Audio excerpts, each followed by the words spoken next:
Jason, thank you. Thank you. Thank you. That was an incredibly generous introduction. I'm very grateful for it. And I am delighted to be here at the inaugural public meeting of Open Markets. And I'm very grateful to be introduced by Barry, who has been such a leader in this field. You know, we need to talk about what's happening in America right now. And the central question that America faces today is this: who does our government work for? Does it work only for giant corporations, for the rich and the powerful, or does it work for everyone else? This isn't really hard to understand. Americans don't need to review the complexities of the Herfindahl-Hirschman Index in order to get what's going on in this country. People understand what's happening. Folks at the top are getting more and more, and everyone else is left to fight over the scraps. You know, businesses have been, powerful interests have been investing in eye-popping amounts of cash to make sure that it stays that way, tilting the playing field against small businesses, against entrepreneurs, against innovators, against workers, and against pretty much everyone else. To keep us distracted, those in power tell us lies built on fear. Fear of people who look different than we do, fear of people who worship differently, fear of people who come from a different nationality. And all the while, those same powerful interests have been locking down their control over our economic system. Strong, healthy markets are the key to a strong, healthy America. But today, in every corner of our economy, big, powerful corporations are killing off competition. Airlines, banking, healthcare, pharma, agriculture, telecom, tech, in industry after industry, monopolies, duopolies, oligopolies are calling all the shots, exerting alarming control over markets.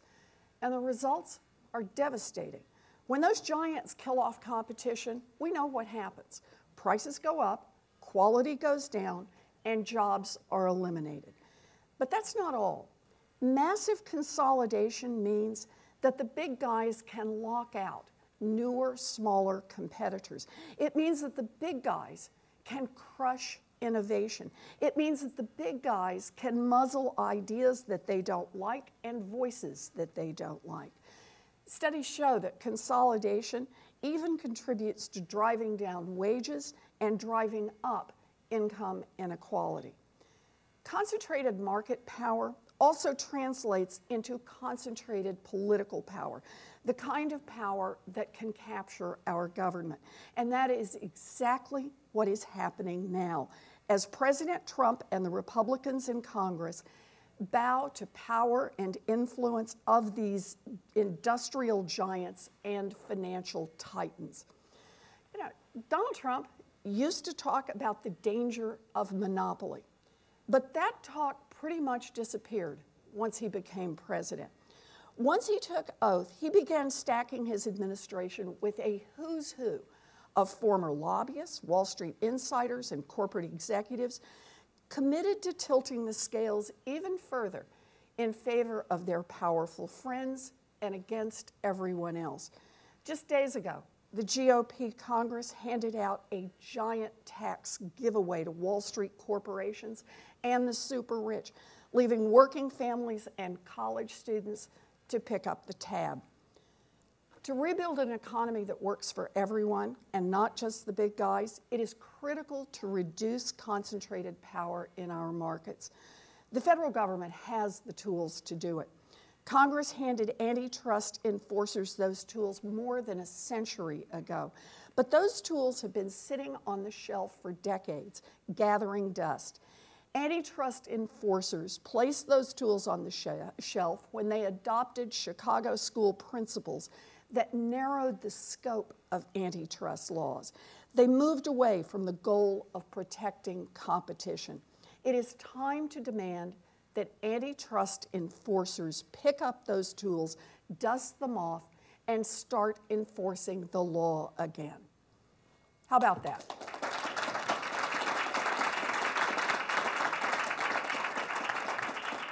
So it's good to talk about the problem, but let's talk about the solutions. How can we get them to do this? How can they do this? Step one, block mergers that choke off competition, and that begins with leadership. The individuals who lead the FTC and DOJ determine the federal government's competition priorities. They decide when to open and close investigations, when to take cases to court or to settle, or as we just saw in the FTC's investigation of Google in 2012, when to overrule the recommendations of lower-level staff when they disagree. If those enforcers use the tools at their disposal, they can begin to loosen corporate power's chokehold on our economy. And one of the best tools that they have is the ability to block anti-competitive mergers. With the growth of Chicago school economics in the 1970s and 1980s, however, antitrust enforcers opted for a different approach, convincing themselves somehow they could have their cake and eat it too. So often, instead of blocking mergers that pose significant threats to competition, they signed off on settlement agreements that allowed bad mergers if the companies promised to take actions later on that were supposedly designed to protect competition. The problem is that many of those expertly crafted provisions have turned out to be epic failures. Studies show that those settlement conditions often fail to bring about the cost savings and other benefits that the giant corporations promised. Instead, they just meant more concentration and less competition. We need to demand that antitrust enforcers who understand that fair and open markets cannot coexist with concentrated power. And we need to oppose macaroni spine nominees who have spent their careers defending the status quo.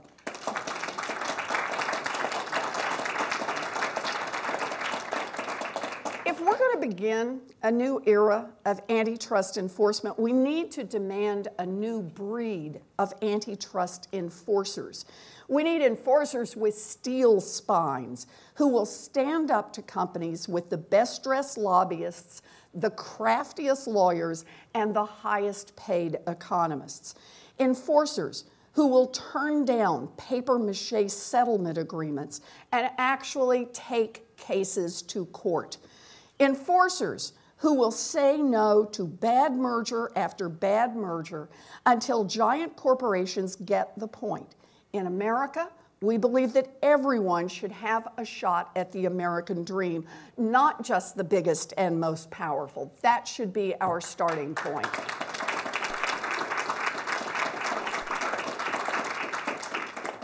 But getting good enforcers to block bad mergers should just be the beginning. The sad truth is the FTC's and DOJ's records on large mergers between direct competitors is leaps and bounds better than their record on vertical mergers, mergers of companies that are not in direct competition. Oh, I see we've already got a group for that one. Companies that are not in direct competition but that operate in the same sector, like computer manufacturers and software developers. The Chicago school party line is that vertical mergers don't harm competition. In fact, Chicago school disciples will even tell you that those mergers generally improve competition by making companies more efficient. Well, that's the theory, but when powerful companies are involved, not often the reality. In reality, billionaire investors and wealthy shareholders in powerful companies often have exactly three goals: maximize profits, and maximize profits. They may start with buying up smaller companies, squeezing their workers, raising prices on consumers, but after a while, even those moves won't bring in the ever higher profits that their billionaire owners demand. So once competition has shrunk to a handful of survivors left standing in a sector, what happens is that those powerful companies search out new prey, moving up and down their own food chain. And once one large company does it, other powerful players follow suit. It becomes a vicious cycle. Just look at the wave of mega mergers in the agricultural sector. In the last year, antitrust agencies have given the green light to mergers between China National Chemical Corporation and Syngenta and Dow Chemical and DuPont, giants merging with giants. And now the chemical company and pesticide producer Bayer is seeking antitrust approval to acquire the seed giant Monsanto, the world's largest producer of genetically modified seeds. Just think about that one for a minute. Think about it. If approved, one gigantic company would supply 1/4 of the entire world's seeds and pesticides, all in one place. Wow, it's no wonder that small growers and family farms have been urging the Justice Department to reject the merger. Despite the existential threat that these mergers pose to small, rural, and family farms and to the U.S. food supply, 2 of the 3 proposed mergers have already received the blessing of antitrust enforcers, and the jury is still out on the 3rd, and that's just one industry area.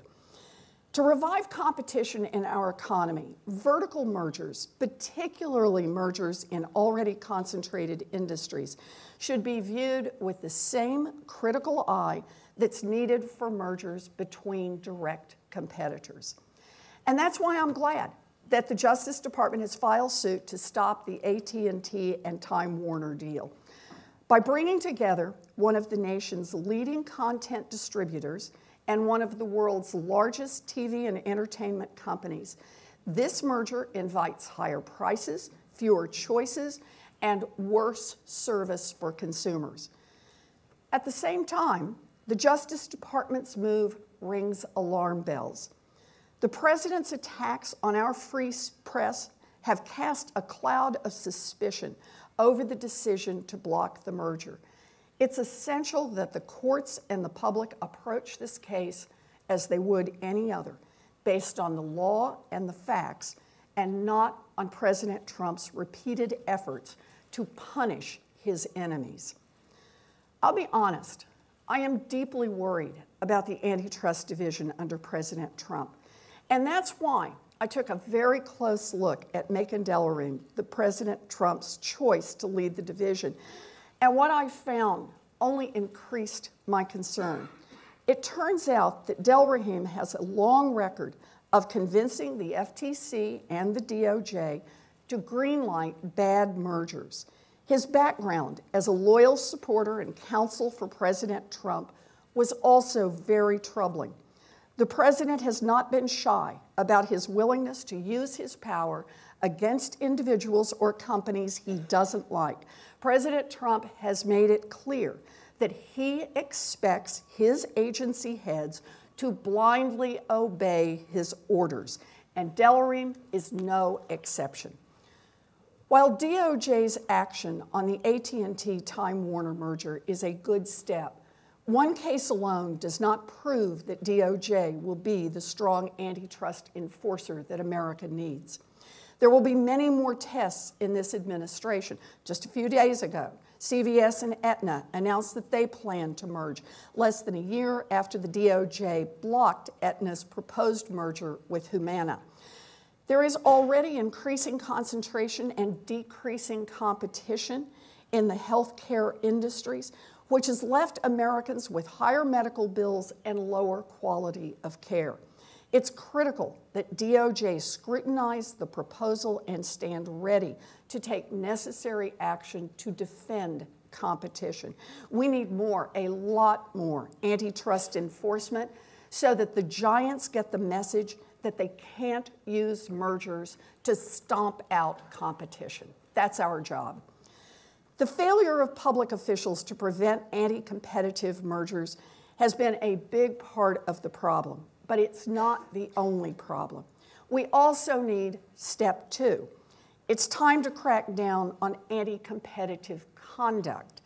If there's one thing giant corporations are great at, it's finding ways to duck and dodge the rules they don't like, including illegal practices that harm workers and harm entrepreneurs. A prime example of this is anti-poaching agreements. Consider the agreement between Apple co-founder Steve Jobs and then CEO of Google, Eric Schmidt, along with an agreement they cut with Intel and Adobe. According to email exchanges reviewed by DOJ, top executives at these 4 companies agreed not to hire away each other's engineers. Company recruiters could be fired for breaking with this protocol. Shoot, they could be fired just for approaching an engineer of a competitor company. Think about that. And with no other job prospects in sight, a lot of engineers stayed put, and the companies were spared paying higher salaries.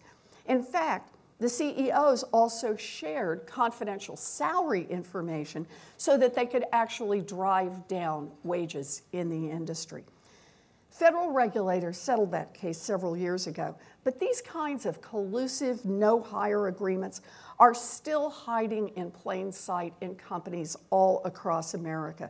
According to a new study out at Princeton, 58% of the 156 largest franchisors use some form of anti-competitive no-poach agreements.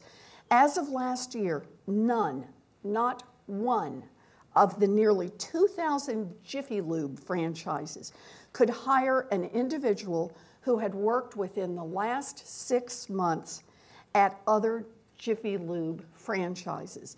Same kind of agreements are in place at companies like Burger King, Massage Envy, Baskin-Robbins, Ace Hardware, GNC, Kumon, H&R Block.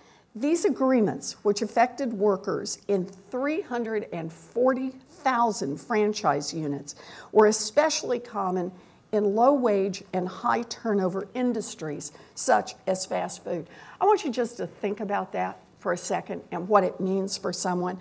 Let's say you're the best employee at Jiffy Lube or at Burger King, but there's no opportunity for advancement at the store where you work. So you want to move up, you want more responsibility, you want to try to make a little more money. So you apply for a manager's position at a store on the other side of town. They never call you back. Not because you aren't qualified, but because they can't hire you. And worse, you may never have any idea why that happened, because these agreements are made between franchise owner and giant parent companies, not between franchise owners and their employees. As a result, most employees are kept in the dark about these collusive arrangements. In October of 2016, DOJ issued guidance making clear that these agreements are illegal. But franchisors are now trying to argue that because these agreements are intra-firm, the DOJ guidance doesn't apply to them. In other words, they want to keep right on doing it. DOJ should step up, making it clear that no-poach agreements are anti-competitive even within franchises. Grow a spine and enforce the law.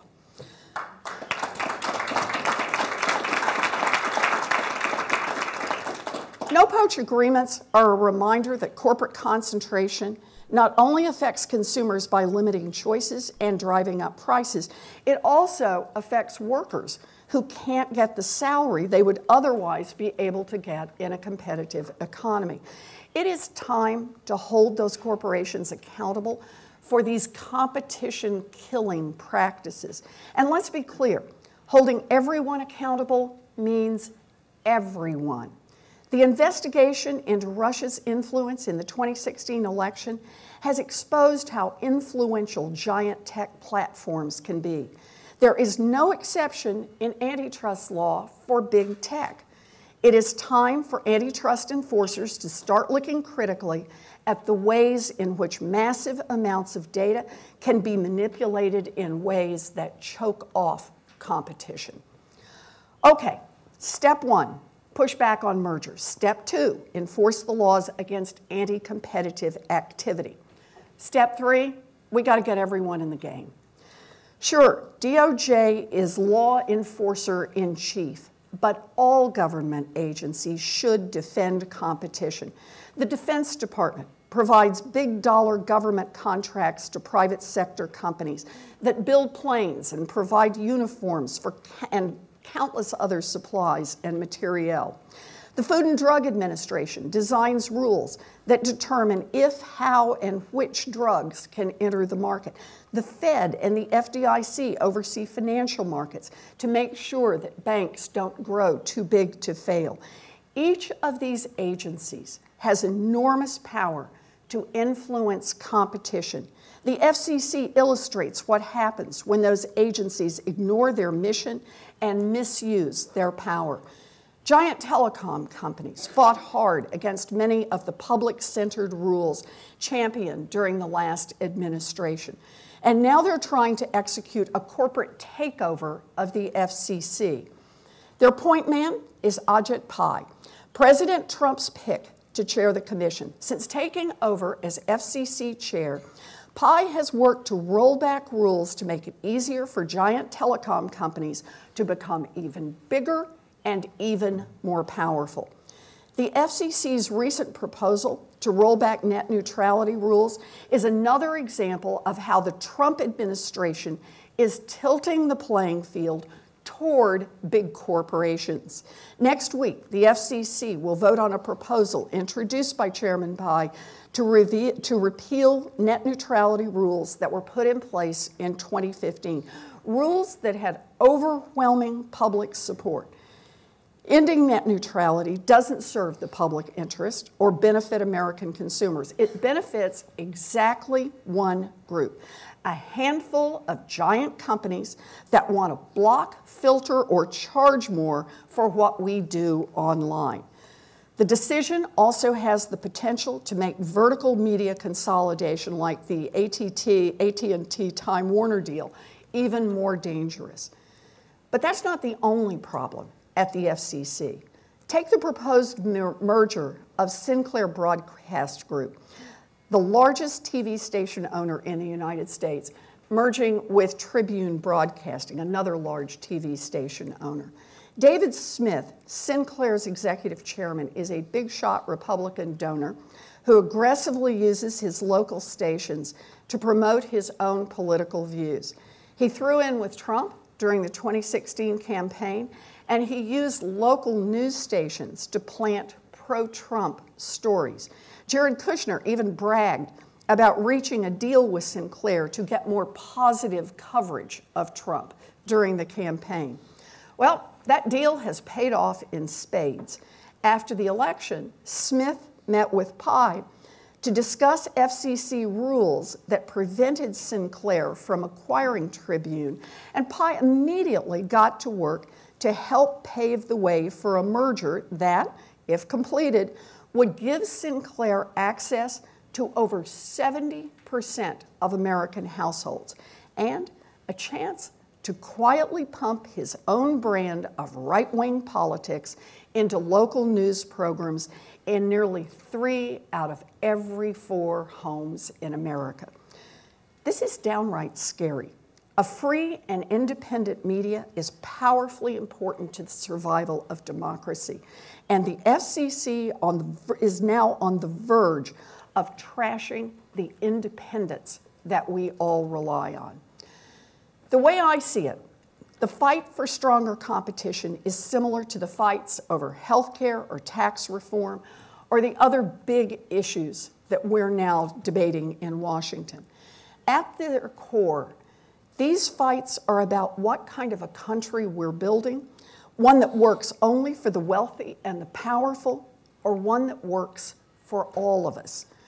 I believe that every American deserves a fighting chance to launch an invention that can change the world, a fighting chance to open a small business that becomes a local institution, a fighting chance to work in a job that provides fair pay and basic benefits, a fighting chance to build something without seeing all of the benefits snapped up by the rich and the powerful who know how to twist every rule.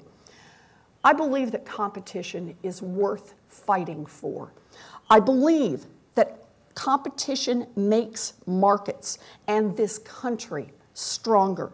And that's why I am glad to be here today at the Open Markets launch with a team that has been fighting in the trenches for a very long time. I'm glad to have the chance to stand shoulder to shoulder with people who are committed to turning the vision of a competitive America into a reality. Thank you all for having me here today.